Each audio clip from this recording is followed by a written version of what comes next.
Muy buenos días, bienvenidos a la emisión de hoy, martes 5 de julio de Cuarto Poder.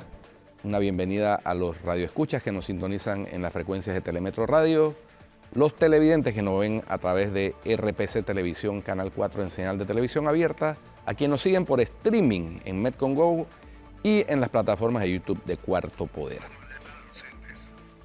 Ayer fue un día triste, no solo en Estados Unidos, que celebraban su aniversario de independencia, sus 246 años de independencia, y se produjo otro tiroteo masivo, esta vez de un francotirador desequilibrado mental, evidentemente, contra personas que participaban en un desfile en el estado de Illinois, cerca, en un suburbio de Chicago.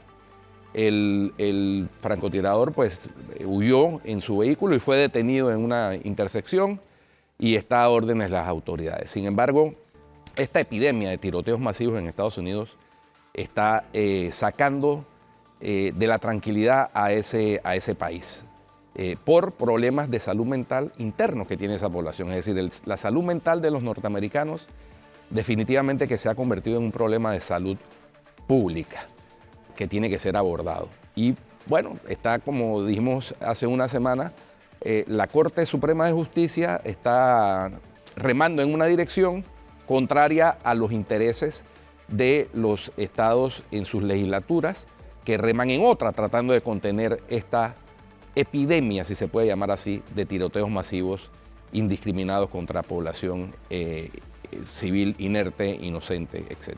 6 muertos, 24 heridos, el resultado. Y en Panamá, ayer fue un día de protestas. En diferentes puntos de la geografía nacional se suscitaron protestas, cierres de calles, algunas fueron reprimidas por la fuerza pública, por la unidad de control de multitudes. Quizá la más notable de las protestas fue la que se produjo en Santiago de Veraguas. Esto se da por diversos motivos, entre esos la protesta contra el alza de combustibles, que como hemos dicho aquí, es un tema muy complicado porque el gobierno nacional tiene muy poca capacidad de maniobra. No somos un país ni productor de petróleo, ni siquiera tenemos una refinería, es decir, todo lo importamos.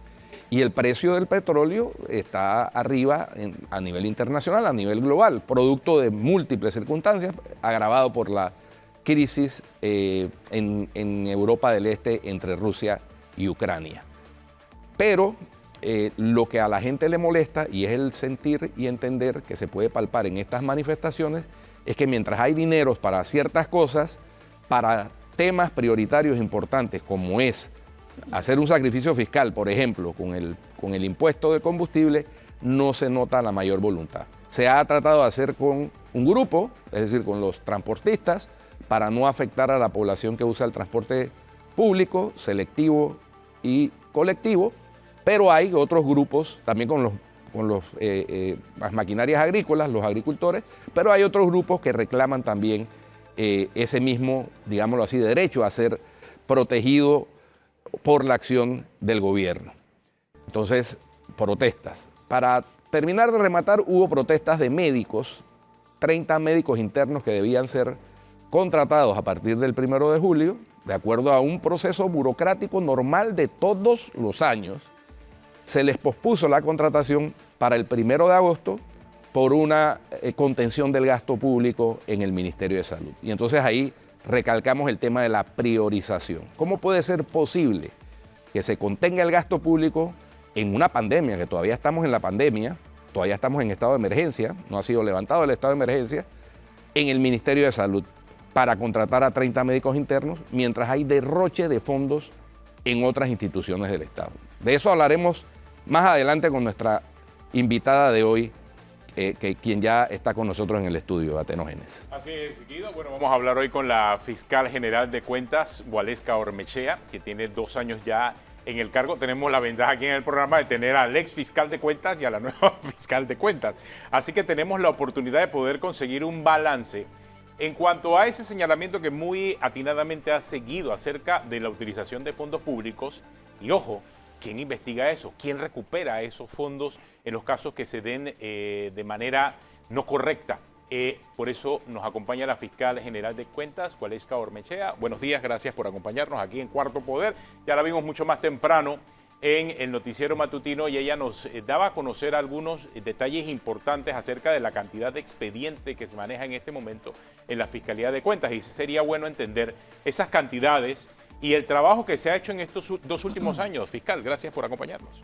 Sí, muy buenos días. Muchas gracias por invitarnos y compartir con ustedes los avances que hemos tenido en estos 2 últimos años en la Fiscalía, sobre todo ese modelo de gestión que hemos adoptado en la descentralización de las investigaciones con los fiscales adjuntos debidamente designados.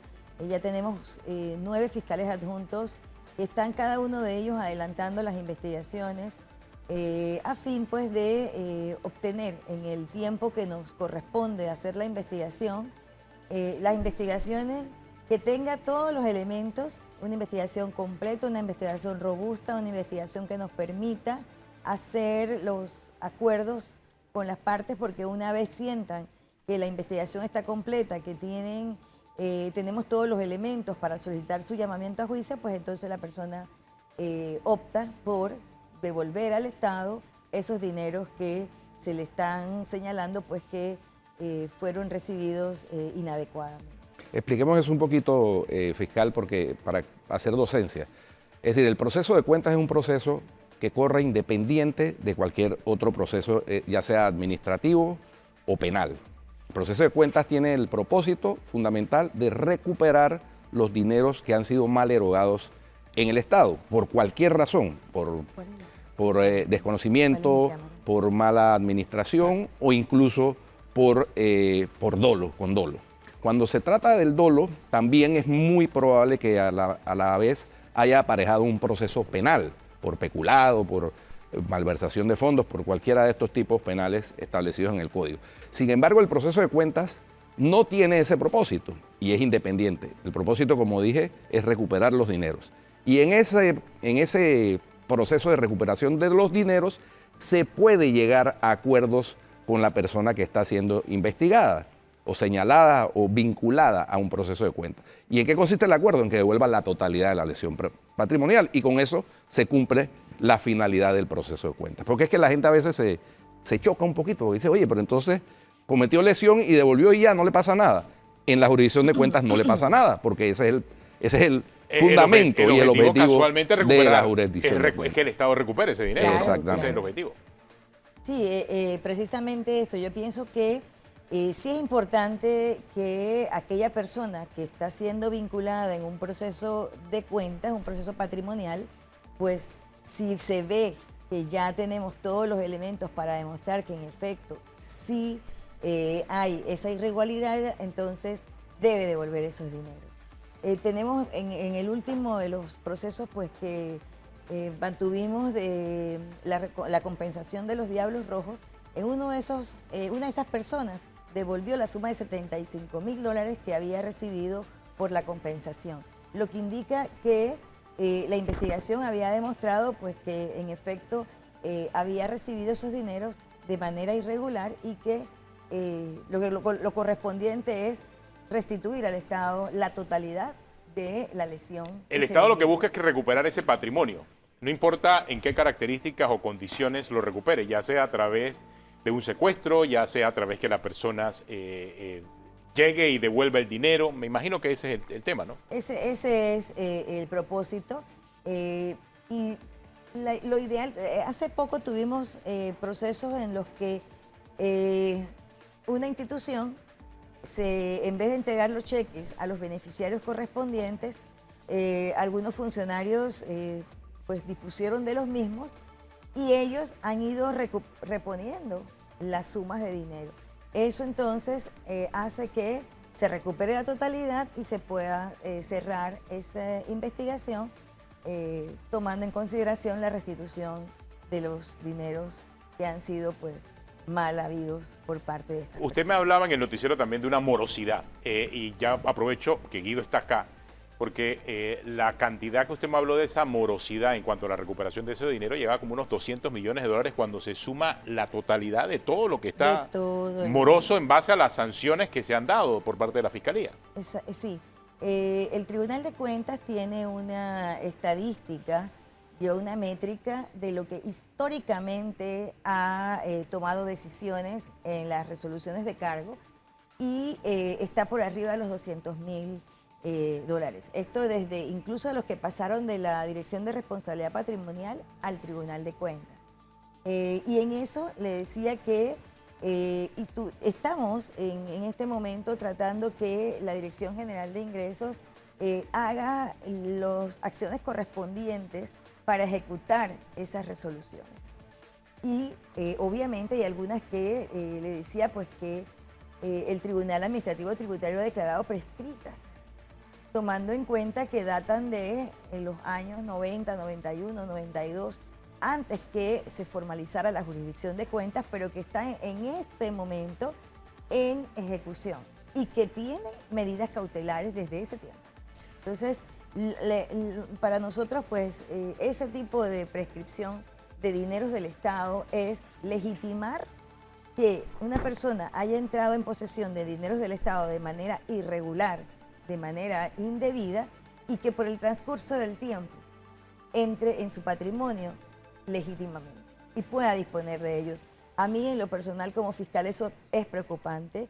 Es una situación que ya estamos buscando los medios legales para atacarlo, tomando en consideración que incluso las convenciones internacionales contra la corrupción lo ven como una situación que debe ser imprescriptible, precisamente porque nosotros no podemos nunca pensar que todos esos dineros que entraron en las cuentas de un funcionario público o de un agente de manejo por el transcurso del tiempo queden legitimadas y pueda disponer de ellas de manera libre y voluntaria. Lo que no me queda claro es el porqué de la morosidad. Y yo creo que acá, Guido, de repente nos puedes ayudar un poco. ¿Por qué el Estado, y porque no me refiero específicamente a la Fiscalía hace el trabajo, lleva las cuentas, hace las investigaciones y determina en conjunto con el Tribunal de Cuentas que sí hay una lesión patrimonial? Entonces, ¿dónde está el cuello de botella de parte de los responsables de cobrar ese dinero, Guido? Bueno, eso... Dada tu experiencia, ¿no? Sí, tradicionalmente ese cuello de botella está en la jurisdicción de cuentas tiene, digámoslo así, 4 patas. La mesa de la jurisdicción de cuentas. La primera pata es la Contraloría General. La Contraloría General de la República produce un informe de auditoría. La segunda pata es la Fiscalía General de Cuentas, que investiga, una vez recibe en la jurisdicción de cuentas ese informe de auditoría, investiga y lleva a cabo la investigación y nutre esa investigación para presentar una vista fiscal robusta ante la tercera pata, que es el Tribunal de Cuentas. Una vez ese procedimiento se agota y llega a su fin, se produce o una resolución de descargos, que es la absolución, o una resolución de cargos, que es la condena. Esa resolución de cargos, una vez queda ejecutoriada, pasa a la Dirección General de Ingresos para que ejecute con base en las medidas cautelares que ha determinado el Tribunal de Cuentas a solicitud de la Fiscalía General de Cuentas. Ahí está la pata coja. Porque la Dirección General de Ingresos no se da abasto ni con los temas de ellos mismos, los temas fiscales propiamente dicho. Entonces, por eso es que desde hace tiempo se ha tratado de que se cree en la jurisdicción de cuentas un juzgado o una oficina ejecutora, se modifique la ley, pero no ha habido hasta ahora la oportunidad o la voluntad de hacerlo. Pero esa es una pata coja y a eso se debe lo que se llama morosidad o mora en ejecutar las sentencias del Tribunal de Cuentas. Básicamente eso es. Que es lo que dice la fiscal, ¿no? Exacto. O sea, una morosidad que puede alcanzar, ¿qué? ¿30 años? Quizás. Sí, como más o menos, porque si vienen de procesos desde de los años 90 a la fecha, sí estamos hablando de unos 30 años. Yo lo que sí quisiera reconocer es que estamos en esa vía, hemos hecho las coordinaciones interinstitucionales, hemos puesto sobre la mesa la importancia que tiene, la función que debe realizar, que por ley así se le otorgó a la Dirección General de Ingresos, y ellos han empezado a hacer lo pertinente, designar un juzgado ejecutor especializado en las resoluciones del Tribunal de Cuentas, y ya con esto pues la juez ejecutora está más relacionada. Estamos también, le solicitamos al director pues que le diera los recursos, que le diera el transporte que requiere para hacer las notificaciones, porque todo esto es la mora por el trámite que debe ejercer dentro de la jurisdicción para luego entonces ya poder disponer de los fondos que han sido cautelados, los bienes que también han sido puestos fuera del comercio, y entre ellos también las propiedades, los bienes inmuebles, los bienes muebles, los vehículos quedan en propiedad de la persona que los sigue utilizando. Ese vehículo se va desgastando y cuando el Estado va a ejecutar pues prácticamente no tiene valor. Claro. Por el tiempo que ha transcurrido. Entonces sí hay que buscar una celeridad en esa ejecución, y creo que hacia allá estamos, ya por lo menos estando claros en que se necesita hacer un trabajo para que se vea y podamos rendir cuentas de cuánto es lo que se ha recuperado durante todos estos años de funcionamiento del aspecto de la recuperación de los dineros del Estado por parte de una jurisdicción que guarda relación con la parte patrimonial. Como decía el licenciado Guido, indistintamente del rol que realiza el Ministerio Público en las sanciones penales por estas mismas conductas. Fiscal, tengo que preguntarle por la nota que además la hizo circular el doctor Ernesto Cedeño, que le envió ayer, solicitándole que le solicite, valga la redundancia, a la Contraloría General de la República la realización de una auditoría a la planilla. Y la nota del licenciado Cedeño, él usa como referencia las declaraciones del diputado Juan Diego Vázquez, el día del 1 de julio, el día de la instalación de la Asamblea, donde fue entrevistado por los medios y él dijo, palabras más, palabras menos, que él va todos los días a la Asamblea y él no ve a ninguno de los 1.500 nuevos empleados que fueron contratados en la planilla de la Asamblea, y por eso el doctor Cedeño dice, ahí pudiera haber una lesión patrimonial. Sí, en el día de ayer recibimos la nota de parte del licenciado Cedeño, quien anteriormente ha acudido a la Fiscalía también en ese accionar de él como ciudadano preocupado por situaciones que hay que investigar. Nosotros en el día de hoy solicitaremos formalmente al señor Contralor de la República que se realicen las investigaciones pertinentes, y si se evidencia que hay alguna irregularidad que represente una afectación patrimonial a los fondos del Estado, entonces que se inicie la investigación correspondiente en la esfera de cuentas. Nosotros siempre hemos remitido, la Contraloría nos remite una respuesta en la que nos dice que esta solicitud estará dentro del cronograma de las auditorías regulares que realiza la Contraloría. Entonces, no sabemos cuándo nos van a incluir en ese cronograma, y esa es la respuesta que nos dan. Sabemos que, y en eso por eso hemos tenido, cuando estamos haciendo la propuesta de reformas a la ley 67 que rige la jurisdicción de cuentas, es la posibilidad de que la Fiscalía inicie una investigación precisamente en situaciones como esta. Nosotros podemos recoger información que luego remitamos a la Contraloría para que les sirva a ellos para establecer esas prioridades que requiere el momento de hacer las auditorías, porque todo el mundo le pide auditorías a la Contraloría. Sin embargo, algunas que son infundadas, algunas en que no hay ninguna razón, que simplemente pues hay una percepción de algo, pero no hay un elemento que la misma Contraloría pueda decir, mira, esto me dice, en efecto debo darle prioridad a esta investigación. Entonces, nosotros consideramos pues que pudiésemos hacer una especie de recoger algunos elementos que le permitan a la Contraloría determinar entonces si aquí inicio esta auditoría y puedo remitir entonces al Tribunal de Cuentas para que sea remitido a su vez a la Fiscalía ya una auditoría con los reparos que corresponda, porque realmente a veces pues le llenamos de solicitudes que muchas son infundadas, y eso nos quita tiempo para priorizar en aquellas en donde sí hay una situación que amerita la atención oportuna para tener esa respuesta por parte de la Contraloría. A manera de orientación ciudadana, creo que el hecho de uno recibir un ingreso del Estado sin que haya una contraprestación por ese dinero que recibe, obviamente sí es un indicio de que puede haber una lesión patrimonial. O sea, Nadie puede estar recibiendo algo sin haber hecho algo para el Estado. En el caso puntual de la denuncia que estuvo presentando en la Asamblea el diputado Juan Diego Vázquez. Si alguien está trabajando para el Estado, supuestamente, pero la práctica no lo hace, o sea, está recibiendo un beneficio del Estado, pero no hay un servicio que él está brindando. Eso aplicaría a alguien que esté por planilla o a alguien que tenga un contrato de servicios profesionales, que es otro de los muy comunes vicios que también se dan dentro del sistema, licenciada, ¿no? Sí, claro.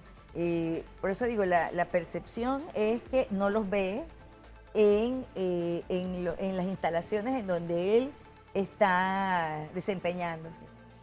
Sin embargo, pues ese es un elemento que da lugar a que se presente una denuncia. Pero no podemos decir que en efecto ya esa cantidad de funcionarios no están prestando su servicio. Hay que hacer las investigaciones y por supuesto que estas son las cosas que yo le digo, bueno, la Asamblea también pudiese salir a decir, mire, tenemos tanta cantidad de funcionarios, ellos están haciendo esta labor y este es el informe de asistencia. Yo creo que eso es importante, en vez de mantenernos callados a esperar la investigación, salir también a rendir cuentas y decir, no es como se está señalando o de lo contrario, entonces da lugar a que se tenga... De darse una situación como esta, o sea, la persona involucrada o las personas involucradas tuviesen que devolver la totalidad de los ingresos entregados por el Estado a ellos sin que ellos hubiesen asistido a trabajar. Por supuesto, y eso lo tenemos comúnmente en los procesos. La persona que recibe dinero del Estado y no asiste a trabajar lo tiene que devolver. Así de sencillo, porque usted no tiene... Primero que para poder recibir dinero del Estado, usted tiene que tener una contraprestación. Si no la tiene, hay una irregularidad que provoca un perjuicio a los fondos públicos. Claro, y en el caso de los contratos, por ejemplo, eso incluye un informe de la labor realizada. Así es. ¿No? Eso no es que... Un entregable. Un entregable, así es. Y se revisa la calidad de ese entregable porque muchas veces hay cuestionamientos acerca de estas asesorías que cuestan cientos o millones de dólares y el entregable no es el óptimo o no tiene la calidad o simple y sencillamente no sirve, no funciona. O sea, ¿se revisa esa calidad de ese entregable? Honestamente no he visto situaciones como las que usted plantea, porque quien recibe a satisfacción es la institución. Una vez si la institución recibe a satisfacción, ¿no hay problema? Ahí no hay problema porque lo recibe a satisfacción y quien determinó las necesidades que tenía en ese momento era la institución. Tendríamos entonces que entrar, y eso la verdad es que me parece interesante, determinar porque cada institución, de acuerdo a la situación que tiene, hace la contratación y solicita lo que requiere, los requerimientos. Entonces es la institución la que dice esto me sirve o esto no me sirve. Y los insumos que también le da para que pueda hacer su consultoría. La verdad es que no he visto ninguno de los casos hasta ahora que hayamos llegado hasta ese punto por parte de la Contraloría cuando determina si hay o no la irregularidad.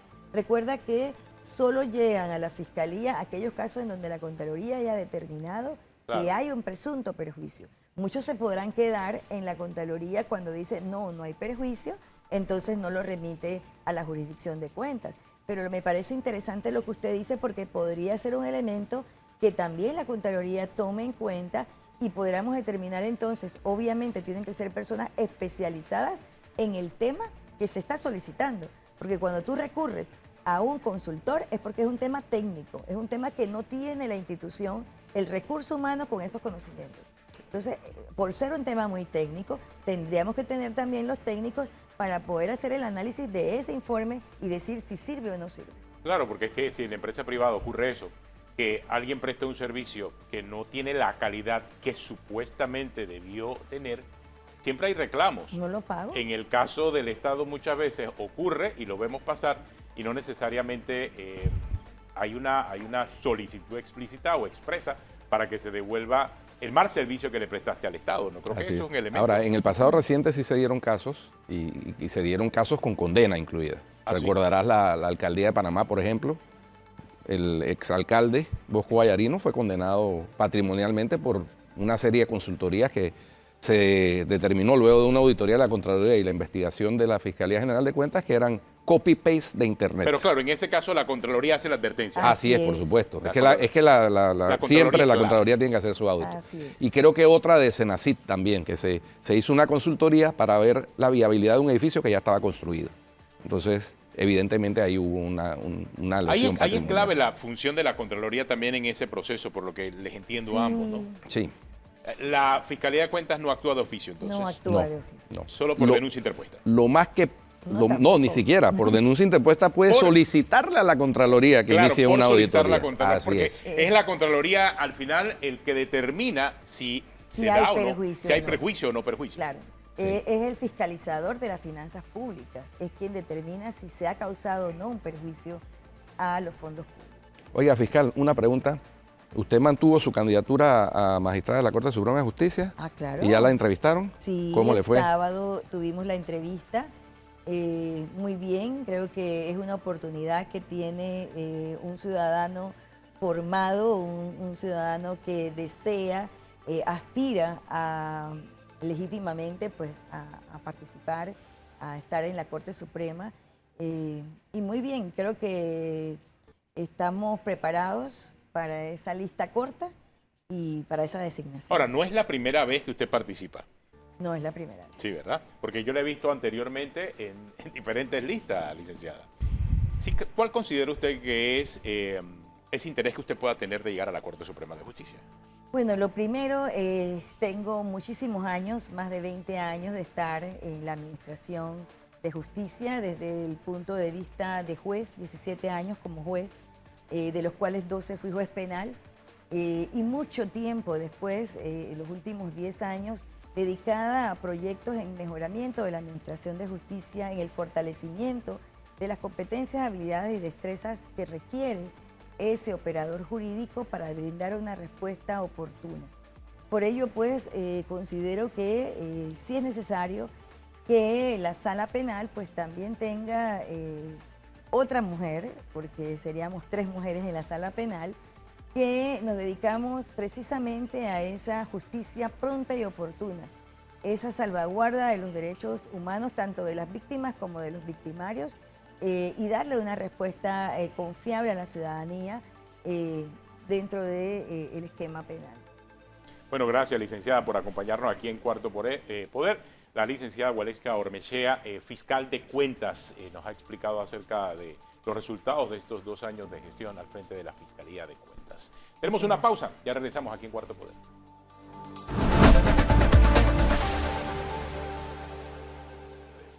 Buenos días, alegría. Buenos días, ¿cómo estás? Muy bien, ya quiero ir para allá a ver a Guido en persona. Nos ha hecho falta, Flor. Más te vale. Este equipo es de 3. Y entonces, si no Equipo estamos de los 3, 3. estamos incompletos. Pero ya Tenógenes fue con Venenito ayer, yo vi, así que por lo menos eso va compensando la cosa. Ah, ya veo. No, digo, hay que, tú sabes, ¿no? Tratar de compensar tu ausencia. Exacto, o sea, que no se note.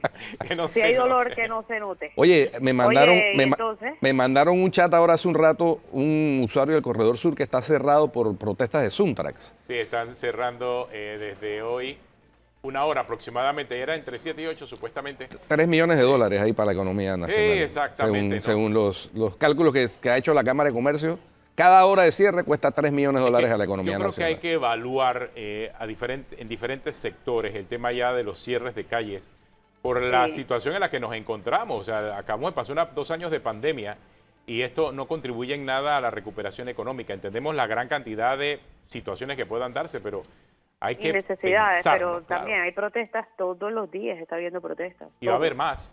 Va a haber Ahora, más. esto no es nuevo, si echamos la película para atrás, a todos los gobiernos. Yo Sí. creo que de la era democrática, en los 2 últimos años le Sí, comienzan sí. a salir las protestas de diferentes sectores que no han encontrado solución. Eso es lo que viene. Lo que pasa es que a este gobierno en particular le ha tocado la situación especial de la pandemia Claro. y ahora la situación del alza de combustible, que es... Sí, pero que- yo no recuerdo en los últimos 4 gobiernos tantas protestas No, sí. sin ser atendidas a cabalidad. Recuerdo muchas, pero no recuerdo que fueran realmente así como Mira, a diario, como las veo ahora. No, sé y sobre todo los 2 últimos años, como dice Guido, O sea, y Sí. así, no en los últimos 4, o sea, yo creo que en los últimos 30 años, siempre los 2 últimos años son los años más críticos de cualquier De gobierno. cualquier gobierno. Y más dependiendo de los niveles de popularidad de ese gobierno, que sufre un Sí. desgaste los 3 primeros. Entonces aquí hemos tenido 2 años de pandemia, el desgaste propio del gobierno, así que los 2 años que vienen van a ser de muchas protestas. Y obviamente. súmale a eso,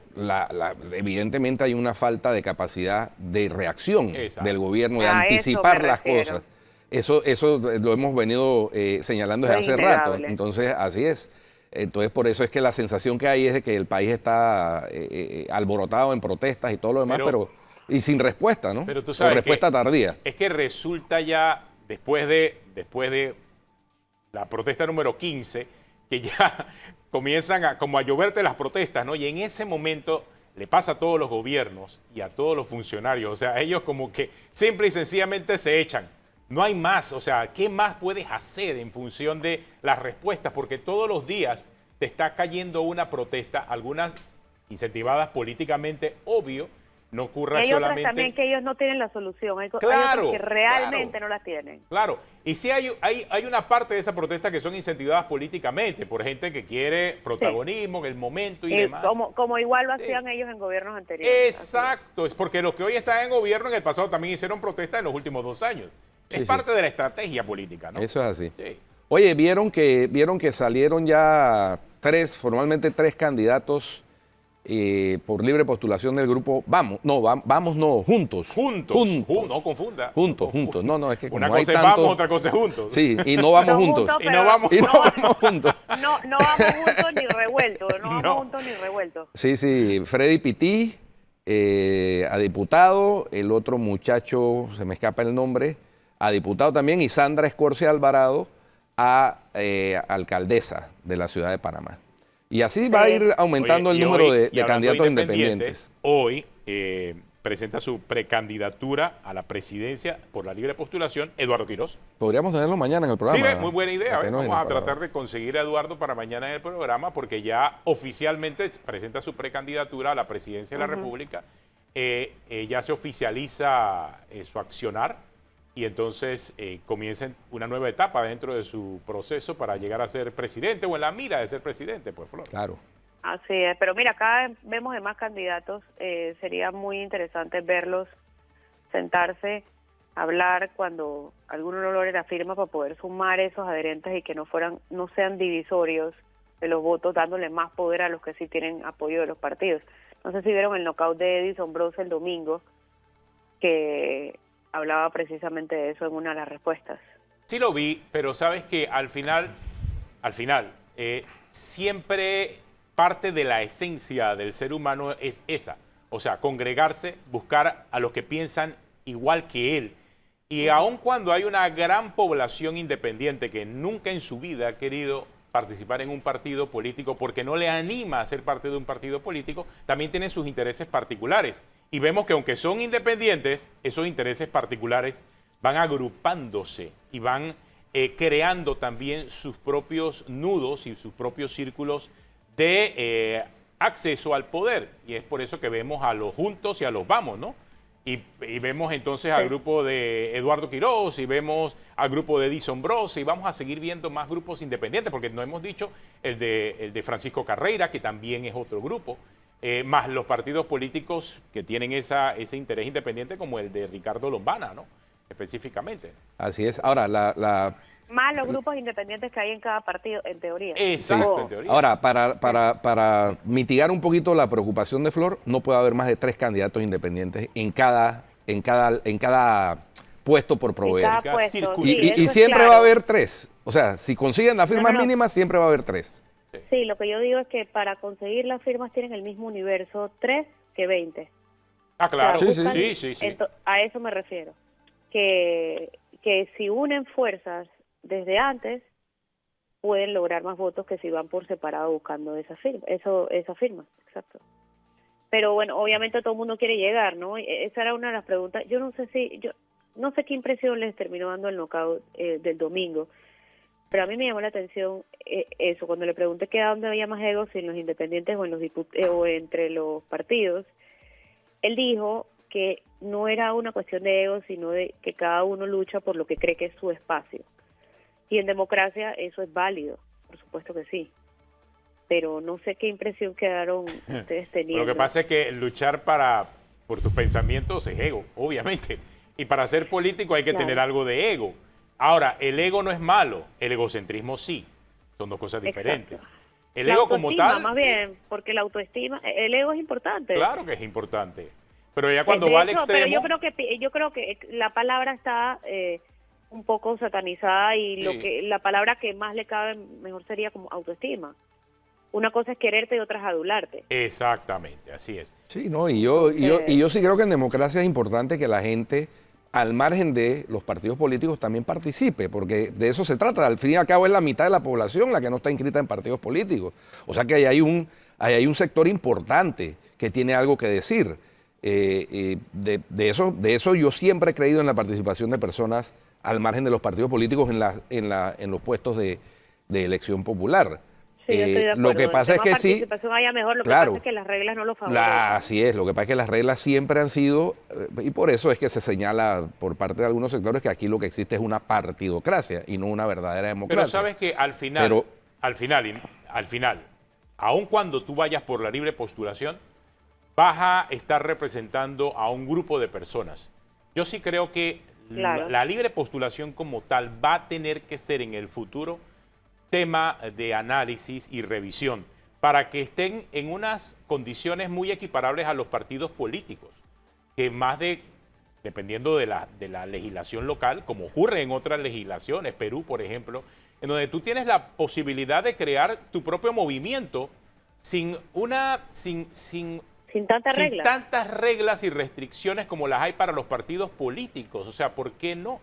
Existe esa posibilidad. Sí. Y debe tener la ley electoral ese movimiento de cintura para poder aglutinar a toda esta gente que está tratando también de que se les escuche y se les atienda, ¿no?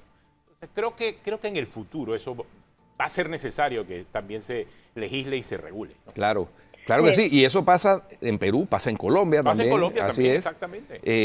Y bueno, la gente se preocupa porque dice que bueno, pero es que eso atomiza la democracia y se vuelve una cosa inmanejable. Yo creo que se pueden buscar fórmulas. Una de las fórmulas es la segunda vuelta. Y la segunda vuelta no solo para el cargo de presidente, puede intentarse una segunda vuelta para otros cargos. Y de esa manera, si bien hay una inicial atomización, luego hay una concentración en torno a los finalistas. Aquí hubo el debate en el 2014, 2012, 2011, que fue cuando se dio la ruptura de la Roca de Gibraltar, que en verdad eso fue lo que desató esa ruptura, que había gente a favor y gente en contra de la segunda vuelta. Mundialmente ha sido de esa manera. Yo soy partidaria de una segunda vuelta, yo no sé si ustedes, pero entiendo que hay mucha gente con razones válidas también que argumenta que es muy caro y que al final se puede reducir a educar mejor para informar y que el voto sea más informado en la primera vuelta. Yo no sé qué piensan ustedes. Bueno, yo también creo que yo soy partidario de la segunda vuelta y ya te digo, no solo para el cargo de presidente, incluso para diputados, diría que sería bueno tener una segunda vuelta en los circuitos en donde se pueda. En los plurinominales. En los plurinominales, por ejemplo, que solamente participen el número de finalistas de puestos de proveer. Exacto. ¿No? Y eso decantaría un poquito, mejoraría, no sé. Se aspira a que mejore la calidad de los que llegan a la asamblea, pero bueno, no necesariamente. Pero sí creo que es por lo menos otorga un mandato más claro a quien resulta finalmente electo. Y en cuanto a la atomización, realmente ya el mundo se ha atomizado en todos los sectores, en los medios de comunicación, en los negocios, en la banca, o sea, en todo, o sea, todo se ha atomizado. ¿Por qué no la política? Si así está ocurriendo en otros países. O sea, el tema de la atomización de la política es parte de ese día a día tecnológico que estamos viviendo. Pero porque yo creo que la respuesta a eso es porque ni una profesión se va regulando sola. Exacto. Nos regulan los políticos al final del día con sus leyes y con sus decisiones gubernamentales. Y en este caso son ellos los que se tendrían que regular. Entonces por eso son los únicos que no se han regulado. Claro, porque no quieren mayor competencia. Pero independientemente de lo que ellos quieran, la competencia ya es real. O sea, y lo estamos viendo en la cantidad de candidaturas independientes que van surgiendo. Quizás los partidos políticos piensan que todavía ellos resguardan ese 55% de la población que decide estar en un partido político, pero se están olvidando que hay un 45% que no. Se están olvidando... Porque, por ejemplo, en este momento, es que nadie se enfoca en los que... O sea, Nito no se enfoca en los 60% que no votaron por él. 70. Claro. Se enfocan en el 30% que lo hizo ganar, ¿sabes? Claro. Entonces yo creo que ya cuando ganaron ya no les importa cuánta gente a favor, cuánta gente en contra, ya llegaron donde querían llegar. Ya ahí hay una distorsión que daña todo el proceso, porque resulta ser que ese señor, cualquiera que sea, cuando se pone la banda presidencial y levanta la mano y jura, es el presidente de todos los panameños, no es el presidente de los que votaron por él. Y ojalá se viera así. Mira, Flor, mira el ejemplo, el buen ejemplo que está dando en Colombia, a pesar de la polarización, lo comentábamos aquí, tan dramática y de la campaña tan de bajo nivel que se dio. Una vez fue declarado presidente electo, lo primero que hizo fue reunirse con sus adversarios. No, y está nombrando en cargos los cargos más importantes, los más trascendentales, está nombrando personas que fueron parte de gobiernos anteriores, pero que han sido caracterizados y son recordados como personas técnicas. Por cierto, hablando de Colombia, la marcha del orgullo gay que hubo el domingo todavía sigue siendo noticia en los medios internacionales. Semana sacó una nota ayer en que destacaba la participación del director del DANE, estadísticas del DANE. ¿Se acuerdan que entrevistamos a César Caballero, que era director del DANE? Sí, claro. Bueno, ahora ellos entrevistaron al director del DANE, que fue a la protesta. Creo que él se llama, siempre se me olvida su nombre. Bueno, ya me lo voy a recordar. Pero fue y dijo que él iba a modo personal y también a modo institucional, porque están haciendo censos para que haya menos discriminación y demás entre la comunidad LGBTI. De hecho, ellos no tienen, por ejemplo, en la registraduría, que viene siendo el Tribunal Electoral de acá, ellos no tienen un proceso claramente establecido para personas trans, para cambiar los nombres en las cédulas. Pero hicieron un proceso, sin tener una ley que los obligue a hacerlo, hicieron un proceso que es bien expedito, bien fácil, y la gente puede cambiar de nombre en la cédula. ¿Qué pasa en Panamá? Puedes cambiar de nombre en la cédula, pero no por tu identidad, o sea, no es por ese caso que puedes hacerlo, es por uso. Si, por ejemplo, a mí me llaman Fernanda y me gusta más que Flor, yo puedo ir a cambiármelo al Tribunal Electoral. Lo que no puedo cambiar es el marcador de sexo. Sí, no puedes cambiarte a Fernando. O sea, tú no puedes ser Floro. No puedes ser Floro, exactamente. Exacto, te cambias porque te gusta más cómo te llaman. De otra manera, bueno, que no es tu nombre oficialmente en la cédula, pero no puedes, pues quitarte el María, por ejemplo. Yo conozco a alguien que se quitó el María y pero ya. No, pero no puedo ponerse Mario. No puedo ponerse Mario. Bueno. Simplemente o elegir un nombre unisex, pero me parece interesante esa participación de él allá. Sí, pero aquí nosotros hay hombres que se llaman Carmen, están en su cédula. Irene Está en su cédula. Mira, es. que ahora he quedado con una duda ahora que tú lo planteas. Es que el nombre claro. lo ponen los padres. Exactamente. Entonces, yo no realmente, para mí eso no es un tema, pero bueno. Hay que ver eso y hacer las consultas, ¿no? Porque yo conozco... Porque más que el cambio de nombre, si lo que tú quieres hacer es cambiar y realmente darle todos los derechos a la misma persona, tendrías que permitir cambiar el sexo en la cédula. En la península de Azores es muy común un segundo nombre para masculino, femenino, porque de esa forma reconoces el nombre de tu mamá. José María. María, Carmen son muy comunes. Hay José María y hay María José. Así Eso es. te iba a decir, yo tengo una amiga que se llama María José. Exactamente. Sí. Entonces, oye, y en otros temas, no sé si vieron el informe del PNUD, que sí, el evento se dio el 30 de junio, pero fue hasta ahora que se divulgó esa cifra, o por lo menos hasta ahora que yo la vi, 10%, hay menos de 10% de acceso a internet y computadoras en la comarca. Sí, dramática, la desigualdad dramática. Dramática, pero tampoco es que estamos volando en la capital, que hay 50% nada más. No. Si te pones a ver todos estos rascacielos, todos estos desarrollos, todos estos gastos fanfarrones y ridículos de que ustedes hablaban ayer, pero no tenemos ni siquiera 50%. Lo que pasa es que en los rascacielos no está la mayoría de la población. Claro. Es que ese es el tema y por eso es que la educación virtual fue un espejismo, realmente. La educación virtual durante la pandemia fueron muy pocos los estudiantes que tuvieron real acceso a las plataformas de educación virtual. No, y el internet de alta velocidad, o sea, de acceso para poder chatear, para poder ingresar a plataformas, para poder bajar videos. O sea, ese es ese 50% al que se refiere Flor, específico, ¿no? Sí. Sí, me dio mucha tristeza ver eso porque veo que el rezago es mucho más profundo de lo que de cómo estábamos antes de la pandemia, ¿no? Mira, creo que en su discurso lo ha repetido mucho el actual presidente Cortizo. Él lo establece en 5, 6 Panamás. Yo creo que hay muchos más Panamás, no solamente hay 6. Cuando uno identifica inclusive los Panamás dentro del área metropolitana, son realmente avasallantes. Solamente entender que a menos de 20 kilómetros del área urbana donde están todos los rascacielos, hay comunidades que para poder tener acceso a agua potable necesitan un camión cisterna. Para poder tener acceso a electricidad necesitan todavía robar electricidad. Entonces, bueno, ¿qué vista y eso tiene es San 20 Sebastián? kilómetros. 20 kilómetros. ¿Qué vista tiene San Sebastián y Boca la Caja? Pero en el caso de San Sebastián y Boca la Caja ya están bastante urbanizadas. Ojo, ya están bastante urbanizadas. No, hay agua, pero electricidad. Hablo de la desigualdad, o sea, que ahí esa foto es tan contrastante para un turista, porque me ha tocado verlo. Personas en Punta Pacífica tomando fotos como de Punta Pacífica hacia San Sebastián.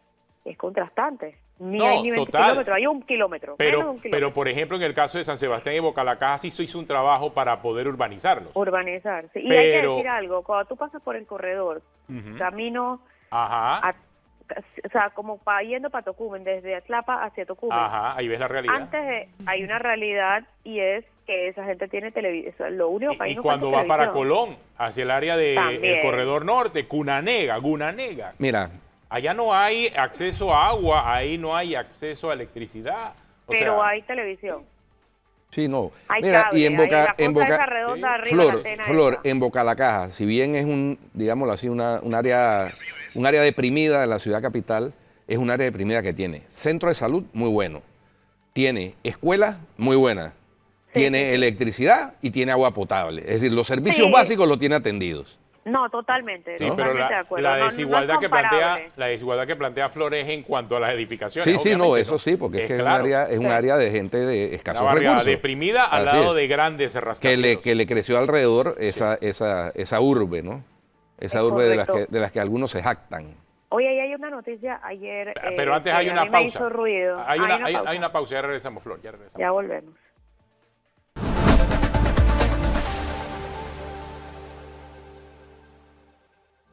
Bueno, vamos a terminar el noticiero con un momento de humor, porque ayer Guido compartió con nosotros y creo que es importante que toda la comunidad sepa acerca de lo que está planteando el Ministerio de Economía y Finanzas, Guido, ¿no? Sí, ayer circuló una noticia en donde el MEF, es decir, el ministro Héctor Alexander, espera poder reducir los subsidios y la planilla estatal para bajar el impacto sobre la deuda pública. Yo vaticino que se va a quedar esperando, porque si él es el responsable de autorizar las partidas para los subsidios y para el aumento de planilla, entonces ¿de qué estamos hablando? Y más en estos años. A mí me parece vergonzoso que Héctor Alexander, después de 3 años de gobierno, todavía salga dando declaraciones de este estilo, siendo él el responsable de donde estamos en este momento. Sí, la verdad que a esta altura, en años preelectoral, va a ser difícil que esto lo pueda conseguir. Esto se podía conseguir al principio, o sea... Oye, al principio, y él... En medio de la pandemia, hacer mil cosas y no lo y hace. él tuvo, y hay que decirlo, tuvo la experiencia durante el gobierno del presidente Martín Torrijos y logró reducir, pero hay una ley que establecía que se debía volver a los niveles de planilla del fin de la administración de Mireya Moscoso, es decir, del año 99, y lograron reducirla, y hubo superávit fiscal en ese año. Sí. Y eso fue Héctor Alexander, el artífice. Lo que pasa es que ahora yo no sé si perdió el toque o simplemente, Es más, y el como le dijo Flor aquí a un ex asesor, era ministro Mantequilla, pues entonces no le paraban bolas. Lo consiguió al tercer año. Sí. Al tercer año. Exactamente. Al tercer año. O sea, el tercer y cuarto año fueron años de superávit en el caso del gobierno de Martín Torrijos, y hay que reconocérselo a Héctor Alexander. Claro, las circunstancias han cambiado 12, 13 años después cuando regresa a ese puesto. En otras condiciones, hubo una pandemia, y me imagino que todo eso a lo mejor influyó, pero hay cosas que son básicas que realmente sí se necesitaron en medio de esa pandemia. Claro, porque es que una cosa es, y eso cualquiera puede entenderlo, la emergencia de la pandemia ocasionó unos gastos extraordinarios, pero la planilla no tenía por qué crecer, salvo en el sector salud, en tal caso. Y hay otros miles de gastos, o sea, hay otros gastos que yo todavía no supero, yo no sé ustedes, o sea, yo no supero el banquete de $200,000, yo no supero el Macallan que acaba de pasar, pero igual no es que no lo supero porque acaba de pasar, porque ahí está el banquete que tampoco supero. Pero hay gastos que se han podido limitar muchísimo y que ha estado en manos del ministro de Economía y Finanzas parar, y no ha parado. Y en el camino lo que le hacen es contenerle el gasto al Ministerio de Salud, que no puede nombrar a 30 médicos internos que tengan que ser nombrados el 1 de julio. Y ahora tienen que esperar un mes. O sea, tienen que esperar un mes. Aún su entrada. ¿Querías hablar de los médicos internos, Flor?